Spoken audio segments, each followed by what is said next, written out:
and here with Chris Camacho. How you doing? So the name should be familiar with everyone. This is Macho Camacho's son. The great Macho Camacho. Yes, I wanna be a macho man. Macho man.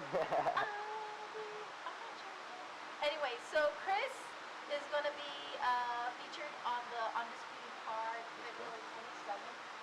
And so Saturday it's going down. So tell us a little bit about your fight name.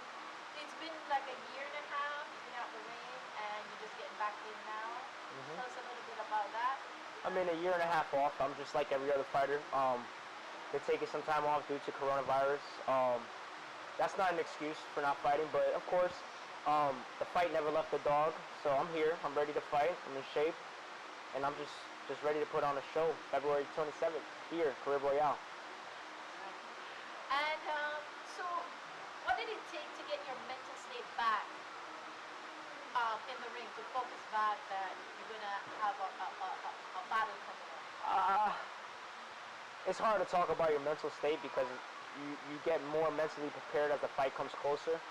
But really, of course, my tough suit was trying to not really get my head right. It's really trying to get my eating correct, because I'm not gonna lie, I was a fat boy this whole year and a half, and then really have to switch my mind and training and hard and really stop eating all that good old rice and beans mom makes is tough. Right? Who can resist some delicious rice and beans? I can't. I can't. I know you can't.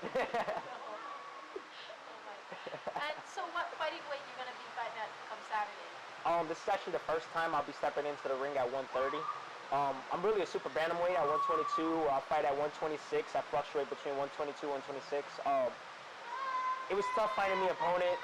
It's been a couple opponents that came in and out, so now I'm just willing to get in the ring and fight whoever. So 130, hey, easier for me. I don't have to eat so much greens. I was eating a little bit of rice and beans this time, you know. So definitely, you know, not really my comfortable weight, but I feel like I have a lot of power at that weight. My speed doesn't really, you know, take any steps down. So 130 for this one fight, and then of course I'll be back at my natural weight at 122, 126. So you didn't have to suffer with the dehydration. I'm not gonna say all that right now because I'm hungry and thirsty as we speak.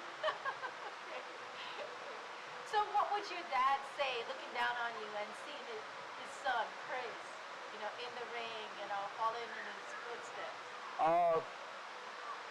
I mean, I would like to say he'll probably be proud, because I'm actually carrying the name and trying to set the Camacho back, put Macho Time back in action. But to be real with you, my father never really wanted me to fight. He always thought I had the charisma and a great speech, and I was very educated. So he probably would have wanted me to be a commentator or even a ref, for all I care. But you know, I'm pretty sure he's down looking at me, and he's more than happy. I'm trying to Charismatic. Correct. It's okay, I got you. Say it with me. Charismatic. Tongue twister. Charismatic. So you have a little bit of that flair. So do you have his fighting style also? I'm not gonna say I mimic the man. I'm not trying to say I want to be like the man. It's crazy. I came from the man, so it's like genetically, I'm one of a kind. The apple don't fall too far from the tree.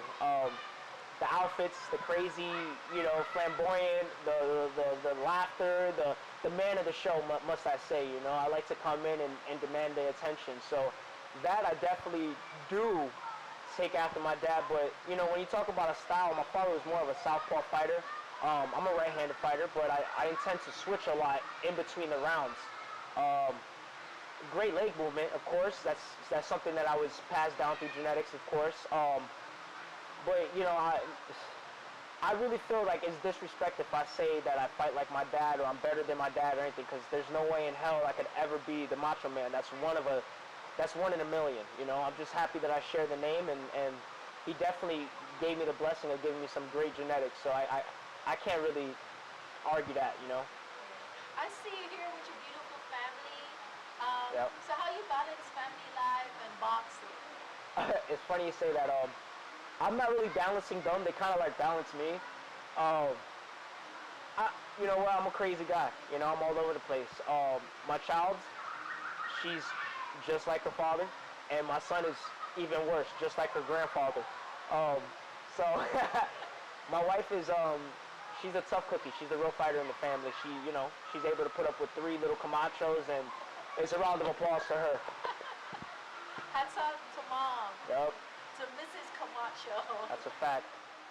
What should the fans know about you, Chris Camacho? If you're an outsider looking in, I mean, I can speak for a lot of fellow Orlando and Floridians. They know who the hell I am. I don't shy away from it. I come in with crazy outfits just like my dad. The leg movement, the speed, the power, the angles. I tell you what, just go YouTube, Hector Camacho, and just picture me being him, you know? That's all I can say. But for any fans outside, you should be looking forward to a great fight. A lot of skill, a lot of knowledge, a lot of experience. I have 180 amateur fights. So just with that being said, I'm a complete fighter, and I take pride in that. You know,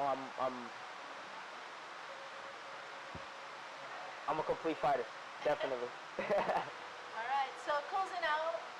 That's it already? No. We can go more. Hey, you got the camera. I love the camera. Hey, for sure, for sure. So what else that besides boxing that interests you? What else in your life that interests? Everything. I honestly, I just sold my dealership. I'm into cars. I own a clothing line. I breed dogs. Whatever. I'm a video game geek. Just pretty much anything. Really natural conversations with people that are intelligent. I am a college graduate. You know, I got a master's in business marketing management, and when I was younger, I used to love to sit down with established people and just pick their brain. You know, pick them, see how they got to where they're at, and see how I can take some of their skills and their assets and apply them to my life. To be honest with you, my clothing line is actually a clothing line with my brother, like my big bro, not my blood brother, but it's called Fame and Fortune. They're just a great group of guys. They're putting a great product out. They deal with a lot of fighters, a lot of athletes, a lot of entertainers, and shout out to Fame and Fortune. Keep on succeeding, bro. What phrase do you go by or live by? Check your watch. Look at your watch. What time is it? Macho time, baby. That was a good one. That was a good one. Yeah, I was like, huh? You catch people like that all the time, huh? Yep. So you got me. What time is it? Macho time. February 27th here at Carib Royale. Watch the young, great Christian Camacho get in the ring and put on a show for you. To my mama, I love you. Shout out to my trainer, Nelson Rodriguez. Man, you've been a blessing. You believed in me from the beginning. Shout out to my sparring partners, bro. You guys really brought the dog out of me. I like to sit back and look pretty and throw a couple of jabs, but having to get in there with some top professionals, Carlos Porto-Vidal, he's fighting as the main event. And of course, Christopher Portufo Diaz, he's fighting Navarrete April 14th for the WBO championship. Of course, I want to thank for my sponsors, Fame and Fortune, of course. They're wonderful. I can't express the gratitude and how much love I have for you guys. My family for putting up with my bullshit, excuse my language. My wife, my kids, I love you guys so much. You should know it already. Shout out to Autonomic Action, man. I love you guys. Thank you for giving me the time of the day. Not too many people like me, but it looked like the cameraman and this wonderful lady knows what time it is. Macho time.